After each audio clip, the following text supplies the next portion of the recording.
জীবনে সফল হতে হলে আপনাকে যে কয়টি কাজ অবশ্যই করতে হবে। ১ম এ হচ্ছে আপনাকে লক্ষ্য নির্ধারণ করতে হবে। আপনি আসলে কোথায় যেতে চান?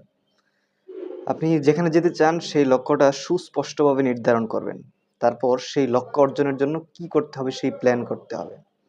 প্ল্যান ছাড়া আপনার কোনো লক্ষ্য অর্জন করা সম্ভব হবে না। সো আপনাকে যেটা করতে হবে ১ম এই লক্ষ্য নির্ধারণ করে সেই অনুযায়ী প্ল্যান করতে হবে। প্ল্যান কিভাবে করবেন? স্মার্ট ওয়েতে প্ল্যান করবেন যে আপনি ওই লক্ষ্য অর্জনের জন্য কি কাজ করবেন, কিভাবে করবেন, আপনার কি রিসোর্স লাগবে, এই জিনিসগুলা নির্ধারণ করে ফেলতে হবে। তারপর আপনার রিসোর্সগুলা আপনার সময় ভাগ করে কাজে লাগাতে হবে। এবং লক্ষ্য অর্জনের জন্য আপনার কঠোর পরিশ্রমের কোনো বিকল্প নাই। অধ্যবসায় লাগবে, রাত-দিন পরিশ্রম করতে হবে। ধরেন আপনি একটা চাকরির জন্য পড়াশোনা করতে চান বা একটা চাকরি পেতে চান কিংবা বিশ্ববিদ্যালয়ে কোচিং করছেন, বিশ্ববিদ্যালয়ে ভর্তি হতে চান। এইজন্য আপনাকে কঠোর পরিশ্রম করতে হবে, রাত-দিন পড়াশোনা করতে হবে।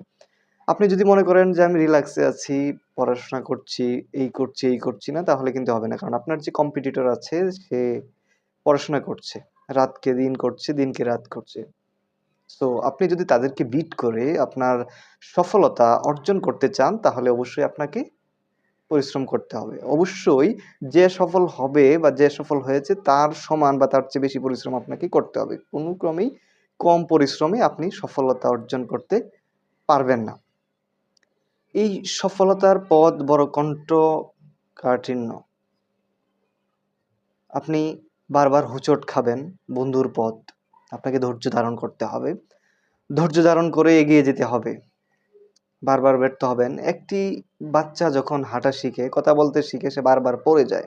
বারবার হোঁচট খায়। কিন্তু সে আবারও উঠে দাঁড়ায়। আপনাকে ওই পরিমাণ পরিশ্রম করতে হবে। ১ বার ২ বার হেরে গেলে থামবে না। এখন কথা হচ্ছে যে আপনি যদি ভর্তি ক্যান্ডিডেট হন, অ্যাডমিশন ক্যান্ডিডেট হন তাহলে তো একবারেই চান্স। হ্যাঁ, চান্স একবার ঢাকা বিশ্ববিদ্যালয়ে কিন্তু অন্যান্য বিশ্ববিদ্যালয়ে তো চান্স আছে। আর ঢাকা বিশ্ববিদ্যালয়ে যদি আপনি ১ম চান্সে ভর্তি হতে চান তাহলে তো আপনাকে আগে থেকেই সেই প্রিপেয়ার্ড নিতে হবে যে আপনি একবার দাঁড়িয়েই হাঁটা শিখতে পারবেন। আপনি যখন সফল হওয়ার জন্য দৌড়বেন, চেষ্টা করবেন তখন বিভিন্ন ধরনের সমস্যা আপনার সম্মুখে চলে আসবে। আপনাকে বাধা দিবে। সেই সমস্যা আপনাকে অতিক্রম করতে হবে। কিছু ক্ষেত্রে আপনাকে ঝুঁকি গ্রহণ করতে হবে। ঝুঁকি গ্রহণ ছাড়া সফলতা অর্জন করা প্রায় অসম্ভব। তাই আপনাকে ঝুঁকি গ্রহণ করতে হবে।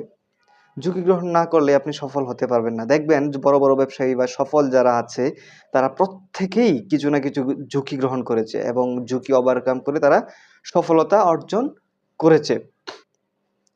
আপনার যোগাযোগ দক্ষতা থাকতে হবে খুব ভালো। আপনি যখন সফল হবেন কিছু ক্ষেত্রে আপনার যোগাযোগ দক্ষতা ভালো রাখতে হবে। যেমন কার সাথে যোগাযোগ করতে হবে ব্যবসায়ের ক্ষেত্রে বা আপনি যদি আ আ স্টুডেন্ট হন, আপনার মেন্টরের কাছ থেকে পরামর্শ নিতে হবে। এইজন্য আপনার ভালো যোগাযোগ দক্ষতা থাকতে হবে এবং আ আপনার এই যে জার্নি, লং জার্নিতে আপনি সুস্থ সবল মানসিকতা এবং শরীরকে সুস্থ রাখার উপর গুরুত্ব দিতে হবে। আপনি যদি অসুস্থ হয়ে যান, আপনার সফলতার পথে বাধা হয়ে দাঁড়াবে। কারণ স্বাস্থ্যই সুখের মূল। আপনি যদি সুখী হতে চান অবশ্যই আপনার স্বাস্থ্যগত দিক থেকে লক্ষ্য রাখতে হবে। এইজন্য পরিমিত খাবার, সুষম খাদ্য গ্রহণ এবং নিয়মিত পানি পান করবেন। কঠোর পরিশ্রম করতে থাকুন। আশা করি সাফল্য আপনাকে ধরা দিবেই ইনশাআল্লাহ।